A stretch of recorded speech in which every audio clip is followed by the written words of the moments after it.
మీరేమో ఒక చిన్న పథకాన్ని కూడా అమలు చేయకుండా ఒక 10 రూపాయలు పేద ప్రజలకి మీరు ఇస్తారన్న సూపర్ 6 భాగంగా ఇవ్వకుండా పండగ చేసుకోండి అంటే మేము చాలా చెప్తా ఉన్నాం. ఈ రాష్ట్రంలో సంక్షేమానికి బ్రాండ్ అంబాసిడర్ ఆ రోజు నుంచి ఈ రోజు వరకు జగన్మోహన్ రెడ్డి గారే. ఎందుకంటే చెప్పినట్టుగా ఆచరించి చెప్పిన డేట్కి డబ్బులేసి అన్ని రకాలుగా అన్ని వర్గాలు బాగుండాలనే కోరికతో పనిచేశారు.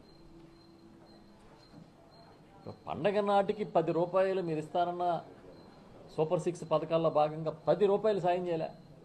జనవరి వస్తే రైతులు పెట్టుబడి సాయం వేసేవాళ్ళం. వైఎస్ఆర్ రైతు భరోసా ఏమైంది?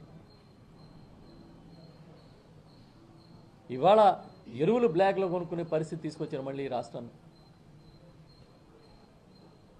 ఎవరికైనా లాస్ట్ ఈ గవర్నమెంట్ వచ్చిన తర్వాత ఒక్క రైతుకి పెట్టుబడి సాయానికి 10 రూపాయలు రాష్ట్ర ప్రభుత్వం ఇచ్చిందా? మేము అడుగుతున్నాం.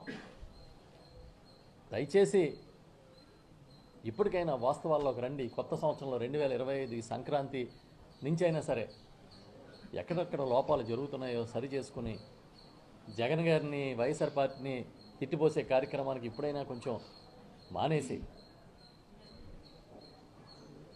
ఎందుకంటే ఇంకా లోతుకెళ్తే చాలా ఉన్నాయి. ఇదే పరిస్థితి ఉంటే మన మీద మనం ప్రజల నమ్మకం కోల్పోతారని ఈ మధ్యన ఒక ముఖ్య నాయకుడు చెప్పారు. ఆ పార్టీలో ఆ ప్రభుత్వంలో ముఖ్య నాయకుడు. అది నిజం. కాబట్టి మేము చేసేది ఏంటంటే పేద మధ్యతరగతి దిగువ మధ్యతరగతి ప్రజలను దృష్టిలో పెట్టుకుని పనిచేయండి.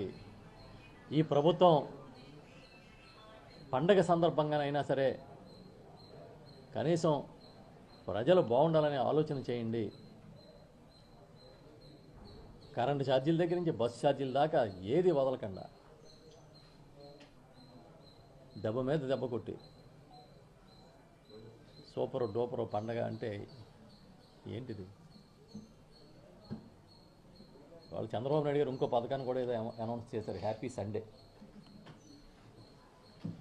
హ్యాపీ సండే అని ఇంకా ప్రతిసారి ప్రతి ఆదివారం నాడు ప్రజలందరూ కలిసిమెలిసి ఉండేలాగా బ్రహ్మాండంగా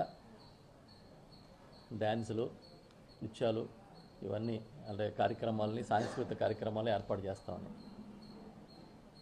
ఏదో కొత్త బ్రాండ్లు వస్తాయి హ్యాపీ సండే అని చాలామంది మందు ప్రియులు ఆశపడ్డారు. చివరికి వాళ్ళని కూడా వదలలేదు బాధేసి. హ్యాపీ సండే కాదు, ఎవ్రీడే హ్యాపీ డే లాగా ఉంచమని ఈ ప్రభుత్వాన్ని కోరుకుంటున్నాం.